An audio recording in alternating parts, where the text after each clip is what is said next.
Today we will discuss spherical polar coordinate system. ये coordinate system 3D के अंदर है तो आपको थोड़ी सी इमेजिनेशंस करनी होंगी कि सपोज करो कि एक सफियर है 3D के अंदर। अगर आप एक सफियर बॉल लें और उसके सरफेस के ऊपर आप एक पार्टिकल को लेंगे। अगर मान लेते हैं यहाँ पर एक हेमिस्फीयर पड़ा है, मान लेते हैं यहाँ पर एक हेमिस्फीयर रखा हुआ है और यहाँ पर मैंने कोई पॉइंट लिया P और इसका ओरिजिन था ये और ये रहा पॉइंट P। तो कुछ इस तरीके की इमेजिनेशन होगी और ये कुछ क्लॉकवाइज डायरेक्शन में जो पॉइंट मूव कर रहे हैं इसका एंगल होगा फाई। जो हमारे पास z एक्सिस है इसका इसके साथ एंगल थीटा और इस पॉइंट P का रेडियल वेक्टर होगा r वेक्टर। तो ये एक ऑक्टेट है सफियर का और इसके अंदर हमने OP वेक्टर लिया है जिसका रेडियल वेक्टर है r वेक्टर। सो ये रेडियल डिस्टेंस है पार्टिकल P का फ्रॉम ओरिजिन O और यहाँ पर हमने पॉइंट लिया हुआ था P और इसका जो z एक्सिस के साथ, ये मान लेते हैं z एक्सिस है कोई और इसका P पॉइंट के लाइन के साथ एंगल है थीटा जिसे हम जेनिथ एंगल और पोलर एंगल भी बोलते हैं। और हमारा ये जो फाई एंगल मूव कर रहा है, ये हमारा जो पॉइंट P है इसको अगर मैं सरफेस पे रखूंगी तो कुछ इस तरीके से आ जाएगा। तो ये हमने OM लिया है तो इसे हमने सरफेस पे रखकर OM मान लिया और यहाँ इसका जो एंगल होगा सरफेस के अंदर, ये जो मूवमेंट ऐसे ऐसे क्लॉकवाइज या एंटी क्लॉकवाइज मूव कर रहा है, इसका जो एंगल होगा उसे हम कहेंगे फाई, जिसे हम एजीमुथल या फिर लॉन्गिट्यूडनल भी कह सकते हैं। आर, थीटा और फाई की वैल्यूज देख लेते हैं किस किस के बीच में रहती हैं। आर की वैल्यू 0 से इन्फिनिटी के बीच में रहती है, थीटा की वैल्यू 0 से पाई के बीच में रहती है और फाई की वैल्यू 0 से 2 पाई के बीच में रहती है। तो यहाँ पे लेस देन इक्वल टू का यहाँ पे मतलब है कि आर 0 भी हो सकता है लेकिन इन्फिनिटी से कम है और थीटा 0 भी हो सकता है और पाई भी हो सकता है लेकिन इन दोनों के बीच में रहेगा और फाई 0 भी हो सकता है और 2 पाई भी हो सकता है लेकिन इन दोनों के बीच में रहेगा। स्फेरिकल पोलर कोऑर्डिनेट्स के अंदर P पॉइंट के कोऑर्डिनेट्स होते हैं हमारे पास r, थीटा और फाई। तो हमने कार्टेशियन कोऑर्डिनेट सिस्टम के अंदर OP वेक्टर निकाला था, वो भी r वेक्टर के इक्वल था और ये भी r वेक्टर के इक्वल है, लेकिन वहां पर r वेक्टर की वैल्यू हमें दी हुई थी x i cap plus y j cap plus z k cap और यहाँ पर हमें r वेक्टर की वैल्यू चाहिए इन टर्म्स ऑफ r, थीटा और फाई। तो इसको r, थीटा और फाई की टर्म्स में निकालने के लिए हमें x, y और z को r और थीटा की फॉर्म में लाना होगा। तो हमें पता है कि position vector of particle P OP vector equals to r vector that is equals to x i cap plus y j cap plus z k cap. इसे हमने इक्वेशन नंबर 1 मान लिया और यहाँ पर relation between spherical polar coordinate system या फिर Cartesian coordinate system भी हम इस पॉइंट को नाम दे सकते हैं। तो इन ट्रायंगल OMP, अब OM है ये OP का प्रोजेक्टाइल है इन XY प्लेन और ये Z एक्सिस के परपेंडिकुलर है तो हमने इसे नाम दे दिया रो कैप। अब इन ट्रायंगल OMP हमें क्या करना है, x, y, z की values in terms of r, theta और फाई निकालना है। तो OP हमारे पास हो गया हाइपोटेन्यूज और OM एक बार हम OM को लेंगे और एक बार हम MP को लेंगे तो हमारे पास आ जाएगा so in triangle OMP OM upon OP equals to sine theta और MP upon OP equals to cos theta. यहाँ से हमारे पास OM और MP की वैल्यू आ जाएगी OM equals to OP sine theta और MP equals to OP cos theta. OM और OP की वैल्यूज पुट कर देंगे, यहाँ पर हम OM, OP और MP की वैल्यूज पुट कर देंगे। OM की वैल्यू हमें पता है ये रो है और OP की वैल्यू पता है ये R है और MP की वैल्यू पता है कि ये Z है। Rho equals to R sine theta, Z equals to R cos theta. यहाँ पर हमारे पास रो और Z की वैल्यूज आ गई लेकिन हमें अब X और Y की वैल्यूज भी फाइंड करनी है तो इसके लिए हम ट्रायंगल लेंगे ONM। यहाँ पर हमारे पास ON की वैल्यू पता है X और NM की वैल्यू पता है Y। तो यहाँ से हम इन ट्रायंगल ONM, यहाँ पर एंगल है फाई, यहाँ इन ट्रायंगल ONM हमारे पास एंगल है फाई और इन ट्रायंगल OPM हमारे पास एंगल था थीटा, तो इसलिए हम इसे अलग से कैलकुलेट करेंगे। इन ट्रायंगल ONM हम फिर से कॉस फाई और साइन फाई लगा देंगे so in triangle O and M हमारे पास आ जाएगा x upon rho equals to cos phi और y upon rho equals to sine phi, और x की वैल्यू हमारे पास आ जाएगी x equals to rho cos phi और y की वैल्यू आ जाएगी रो साइन फाई। और हमें पता है रो की वैल्यू है r साइन थीटा, तो हम इसे पुट कर देंगे x और y में। हमारे पास वैल्यू आ जाएगी x equals to r sine theta cos phi और y equals to r sine theta sine phi. अब इन वैल्यूज को हम इक्वेशन नंबर 1 यानी कि r vector equals to x i cap plus y j cap plus z k cap में put कर देंगे। पुट करने के बाद हमारे पास आ जाएगा r वेक्टर इक्वल्स टू यहाँ पर x की वैल्यू पुट कर देंगे r sine theta cos phi i cap plus y की वैल्यू पुट कर देंगे r sine theta sine phi j cap plus cos plus z की वैल्यू पुट कर देंगे r cos theta k cap. ये हमारे पास OP वेक्टर की वैल्यू आ जाएगी in terms of r theta and phi. अब हम देख लेते हैं स्फेरिकल पोलर यूनिट वेक्टर्स। तो इसके यूनिट वेक्टर्स हैं r कैप, तो इसके यूनिट वेक्टर्स हैं r cap, phi cap and theta cap. इनके मैग्नीट्यूड फिक्स्ड होते हैं लेकिन इनकी डायरेक्शंस वेरिएबल हैं। जैसे जैसे पार्टिकल मूव करेगा इनकी डायरेक्शंस भी चेंज हो जाएंगी। अब हमें r कैप, थीटा कैप और फाई कैप को i कैप, j कैप और k कैप की फॉर्म के अंदर कैलकुलेट करना है। एज हमारा r कैप है इस डायरेक्शन के अलोंग और ये किस प्लेन के अंदर आता है, ये रो और z, ये रो z प्लेन के अंदर आता है। तो इसके लिए सबसे पहले हमें रो कैप को कैलकुलेट करना होगा। तो जैसे कि हमें पता है कि rho cap x y plane के ऊपर लाई करता है, तो हमने रो कैप को एक्स वाई प्लेन के ऊपर लाई करवाया। रो कैप को कैलकुलेट करने के लिए रो कैप का कंपोनेंट अलोंग आई कैप और रो कैप का component along j cap into i cap and j cap.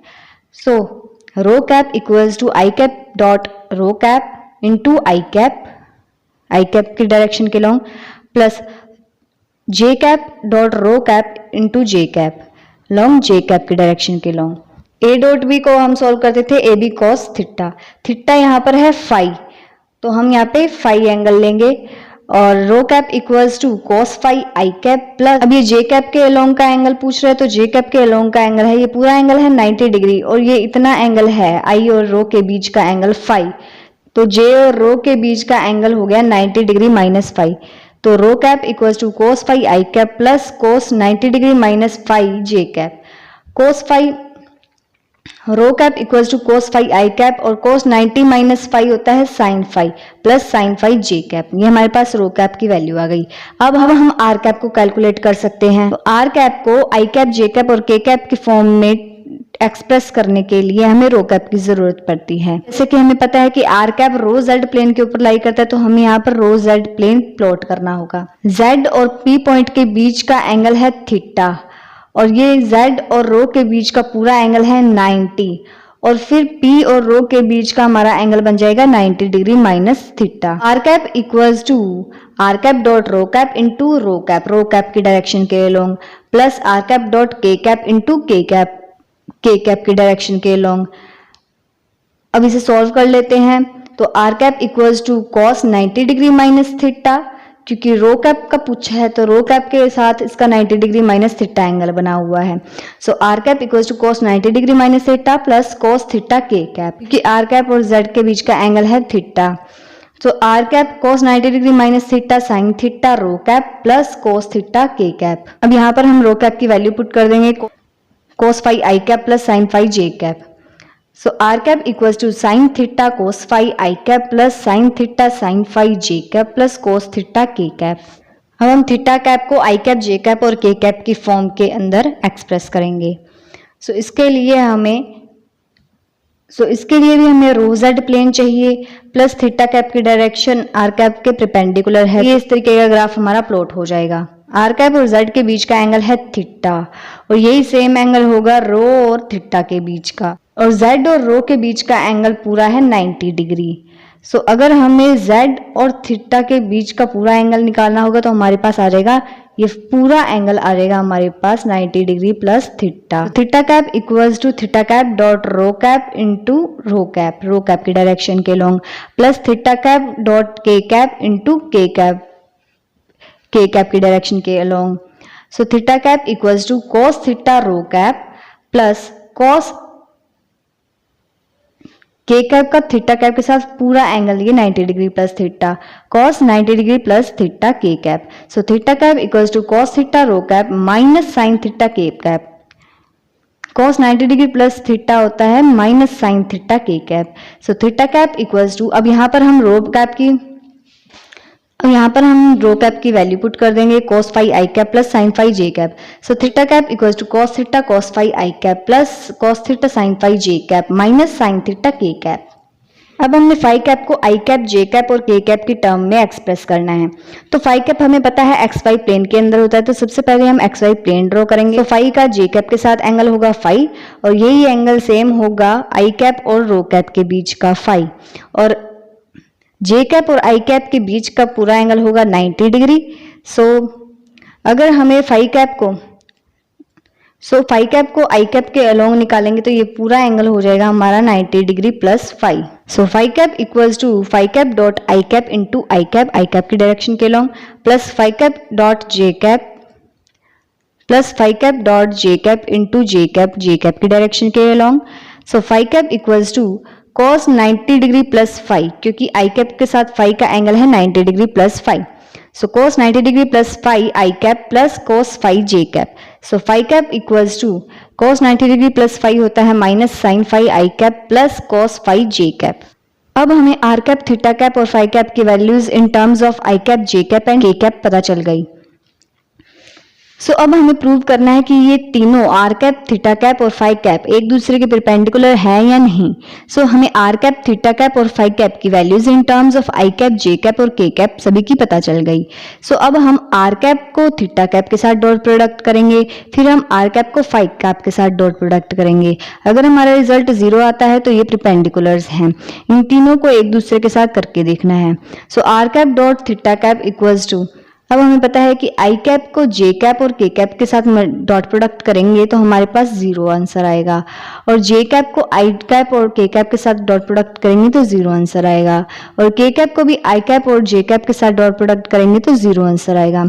तो ये एक दूसरे के साथ यानी आई डॉट आई को मल्टीप्लाई करेंगे तभी हमारे पास आंसर आएगा, तो हम सिंपली इन्हीं मल्टीप्लाई कर देंगे। So r cap dot theta cap equals to, हम आई कैप को आई कैप के साथ मल्टीप्लाई करेंगे, sine theta cos square phi plus sine theta sine square phi minus sine theta cos theta. अब यहाँ पर sine theta cos theta common आ रहा है, अगर कॉमन निकाल लेते हैं, इसे ऐसे ही पड़ा रहने देते हैं। सो साइन थीटा कॉस थीटा यहाँ से कॉमन निकाल लिया, तो यहाँ पर बच गया हमारे पास cos square phi plus sine square phi.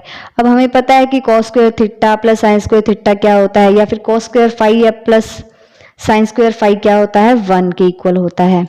सो इसे अगर 1 के इक्वल पुट कर देंगे तो हमारे पास आ जाएगा plus sine theta cos theta minus sine theta cos theta. So एक प्लस का है और एक माइनस का है, तो ये कैंसिल हो जाएंगे और हमारे पास आ जाएगा आंसर 0। हमारे पास 0 आंसर आ जाएगा।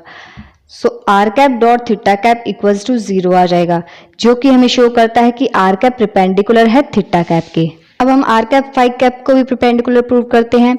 So r cap dot phi cap, so r cap dot phi cap की डॉट प्रोडक्ट करेंगे। सो आई और जे वाली टर्म्स मल्टीप्लाई होंगी, के की यहाँ पर कोई टर्म नहीं है तो ये मल्टीप्लाई नहीं होगी। सो हमारे पास आ जाएगा r cap dot phi cap equals to minus sine theta cos phi sine phi plus sine theta cos phi sine phi. So हमारे पास आ जाएगा r cap dot phi cap equals to minus sine theta sine phi cos phi plus sine theta sine phi cos phi. अब यहाँ पर एक minus की term है और एक प्लस की टर्म है सेम, तो ये कैंसल आउट हो जाएंगे और हमारे पास आ जाएगा answer 0। So r cap dot phi cap equals to 0, जो कि हमें शो करता है कि आर कैप परपेंडिकुलर है फाई कैप के। सिमिलरली हमने थीटा कैप और फाई कैप को भी प्रूव करना है। So theta cap dot phi cap, यहाँ पर भी के कैप की टर्म नहीं आएगी तो हमारे पास आ जाएगा minus sine theta sine phi cos phi plus sine theta sine phi cos phi. तो ये दोनों टर्म सेम है, एक प्लस की फॉर्म में है और एक माइनस की फॉर्म में है, तो ये दोनों कैंसिल आउट हो जाएंगी और हमारे पास आंसर आ जाएगा 0। Theta cap dot phi cap equals to 0, जो हमें शो करता है कि थीटा कैप परपेंडिकुलर है फाई कैप के। और ये सभी प्रूफ शो करते हैं कि ये तीनों यूनिट वेक्टर्स एक दूसरे के परपेंडिकुलर हैं। सो अब हम बात कर लेते हैं displacement, velocity and acceleration of a particle moving in spherical polar coordinate system. तो ये हमने स्फेरिकल पोलर कोऑर्डिनेट सिस्टम लिया है। तो ये हमारा स्फेयर ऑक्टेट है और इसके अंदर पार्टिकल हमारा है p, जिसके कोऑर्डिनेट्स है r, थीटा और फाई। और कुछ टाइम बाद यानी t plus dt time increase करने के बाद हमारा पार्टिकल p डैश पॉइंट पे पहुंच जाता है और इसके कोऑर्डिनेट्स होते हैं r plus d r, theta plus d theta, phi plus d phi. तो अगर हमारा पार्टिकल स्फीयर ऑक्टेट के अंदर मूव करता है तो इसके नीचे जो प्रोजेक्टाइल्स होते हैं और इसके नीचे जो प्रोजेक्टाइल हमने बनाया था वो भी चेंज होगा। सो पहले ये रो डायरेक्शन के ऊपर था और अब ये रो डैश डायरेक्शन के ऊपर आ गया। इसका कुछ एंगल भी इंक्रीज हो गया, थीटा से डी थीटा हो गया। ये डी आर की डिस्प्लेसमेंट हुई है। पहले ये आर वेक्टर की डिस्प्लेसमेंट कर रहा था और अब ये r vector plus d r vector की इसने डिस्प्लेसमेंट कर ली। यहाँ पर फाई एंगल जो है इसने भी थोड़ा इंक्रीज किया, ये प्रोजेक्टाइल हमारा मूव किया, सो ये फाई, सो इसने डी फाई एंगल की मूवमेंट और की है। सो इसमें हमारे पी डैश के कोऑर्डिनेट्स आ जाएंगे r plus d r, theta plus d theta, phi plus d phi, जिसमें से आर कैप, थीटा कैप और फाई कैप हमारे परपेंडिकुलर होंगे एक दूसरे के। सो हमने डिस्प्लेसमेंट निकालनी है। डिस्प्लेसमेंट हमारी पीपी डैश यानी कि डी आर वैक्टर हमें फाइंड करना है। जैसे कि हमें पता है कि आर वैक्टर इक्वल है आर आर कैप। तो अगर मैं इस इक्वेशन को बोथ साइड डिफरेंशिएट कर दूं तो मेरे पास डी आर वैक्टर आ जाएगा। सो डिफरेंशिएट बोथ साइड तो हमारे पास आ जाएगा d r cap equals to d r r cap. तो एक बार हम r को डिफरेंशिएट करेंगे प्लस फिर सेकंड टाइम हम r कैप को डिफरेंशिएट करेंगे। So d r cap equals to d r cap plus r d r cap. इसे हम इक्वेशन नंबर 1 सपोज कर लेंगे। जैसे कि हमें पता है कि r कैप की वैल्यू है sine theta cos phi i cap plus sine theta sine phi j cap plus cos theta k cap.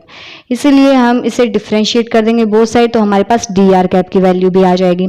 So differentiate both side, हमारे पास आ जाएगा d r cap equals to sine theta का derivative cos theta d theta cos phi i cap plus, तो अब हम cos phi को differentiate कर देंगे।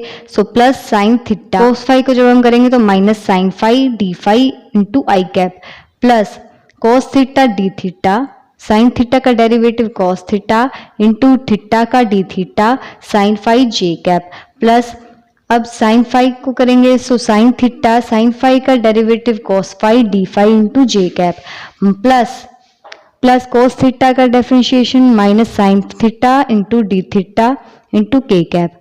सो अब हम इसे सॉल्व कर लेंगे। आई कैप की टर्म्स को एक साइड कर लेंगे, जे कैप की टर्म्स को एक साइड कर लेंगे और के कैप की टर्म्स को एक साइड कर लेंगे। क्लासिफाई करने के बाद हमारे पास डी थीटा कॉमन आ रहा है और एक डी फाई कॉमन आ रहा है।